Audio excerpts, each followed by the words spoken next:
You are listening to PastThink.com audiobook. Please like and subscribe, thank you. Chapter 70. A stone table is found with heaven's commands in the Loyalty and Justice Hall. When the leaders, who now numbered 108, were all assembled in the Loyalty and Justice Hall, Song Jiang addressed them. Since I escaped here as a consequence of some outrageous conduct at Jiangzhou, I have ever been elected and supported as a leader by you heroic brothers. For that I shall always be grateful. Now I am very glad that we have assembled altogether 108 leaders. Since our late commander Chao Gai passed away, we, by the help of the spirits, have always been victorious in every conflict. This has been due to no person's ability, but to the protection of heaven. Some of our leaders have been imprisoned, and some wounded, but so far not a single one has been killed. There has never been such an assembly of heroes since the world began. We, however, have killed many men, so I propose that we conduct a great sacrificial ceremony for the pacification of their souls, and also to thank heaven and earth for their great assistance to us. By this I wish you first get peace at heart. Second, I wish that the Emperor will forgive us our crimes, that we may volunteer ourselves to the service of our country. Thirdly, I wish the early reincarnation of our late leader Chao Gai into a heavenly spirit so that we may always be with him. Lastly, I wish that all those who lost their lives in our fighting will be profited by our prayers. What do you think of this proposal? All the leaders approved of this, and Wu Yong said, I think that the arrangements may be left to Gong Sun Sheng, and we can get Taoist priests from everywhere to take part in the ceremony. The 15th day of the 4th month was selected as the first of the 7 days of prayers. Sufficient money was appropriated from the treasury to cover the expenses. When the day was drawing near, they erected 2 large flagstaffs in front of the hall, and also a 3-storied terrace for the use of the service. Inside the hall they had statues of 10 Taoist heavenly immortals, and on each side of them were the spirits of the 28 constellations. The 10 celestial branches and the 12 heavenly stems were drawn in the hall, and outside was erected a sacrificial altar. For idols were prepared, and dressed up as the guardian generals of Cui, Lu, Deng, and Dou.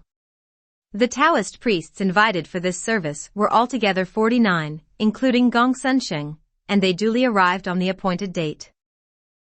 Song Jiang and Lu Junyi took the leading part in the ceremony, and Wu Yong and all the other leaders were next to burn incense. Gong Sun Sheng wrote the prayers which were distributed among the 48 priests for incantation. There were 3 services each day, and it took a whole week to finish the whole ceremony. On the last day about midnight, Gong Sun Sheng was on the 1st floor of the terrace, the 48 priests were on the 2nd floor, while all the 108 leaders were on the 3rd floor. All the brigands were kneeling around the terrace. They were all united in prayer to heaven.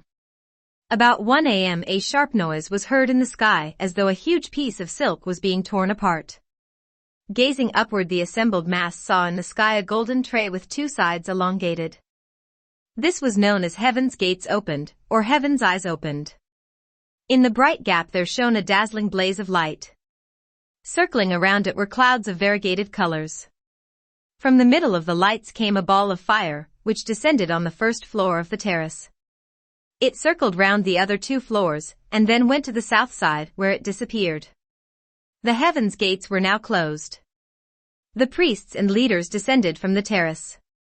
Song Jiang called for shovels and spades to dig the ground where the fire had disappeared. They had dug down only about 3 feet, when they found a stone tablet on which characters were engraved. Orders were given for incense and paper to be offered to heaven for this gift. The following day the stone tablet was examined, but nobody could decipher the characters, which were evidently of very ancient style. But among the priests was one named He Xiantong, who came forward and addressed Song Jiang. At my home there is a very ancient book which might decipher these characters, and I have studied it a little.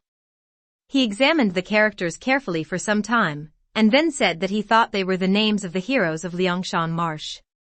Then turning to the right lateral side he made out the 4 characters, carrying out heaven's wish, and on the other side were also 4 characters, loyalty and justice achieved. On the top side there was a drawing of the Big Dipper. On the front of the stone were the names of the heroes, which he said he could make out if Song Jiang permitted him. Song Jiang asked him to do this and hide nothing from him no matter what the message was.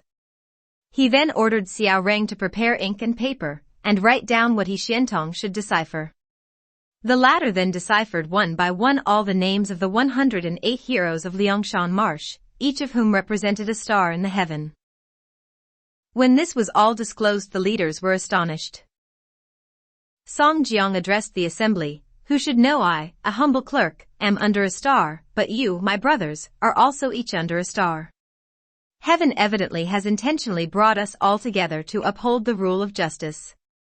Heaven has also given each of us our respective positions and responsibilities, so we can raise no disputes among us as to our duties."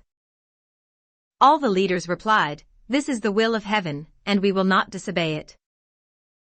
Song Jiang paid the priests, and they all left the mountain. He then assigned each leader his duties and also quarters. These were clearly written out on paper, sealed, and handed to each man. Song Jiang addressed the assembled leaders and impressed upon them the extreme importance of loyalty. He then told them that they were now all bound together, and must live and die as one body, and that they must all support him to act up to the will of heaven.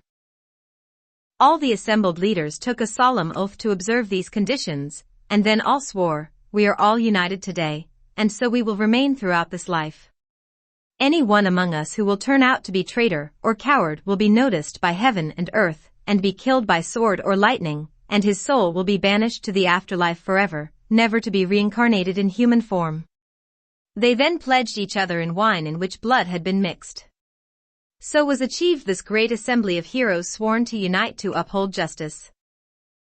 That night Lu Junyi had a very dreadful dream in which he met a giant warrior, who arrested him and brought him to a grand mansion where he and the other 107 leaders of Liangshan Marsh were examined and sentenced to death. On the point of being executed, he happened to look upward as he dreamt, and saw a tablet on the top of the door with 4 big characters meaning, "Universal peace throughout this kingdom. Mandarins lead an honest life. Great peace reigns in empire's bounds. Far and wide no sound of strife. Elders pass their time at feasts. People rejoice and regard music and proprieties as their heritage. They wish to voice their merriness with lavish songs and joyous ballads. Graves of fathers in trees shade. 100 years pass, will be dead.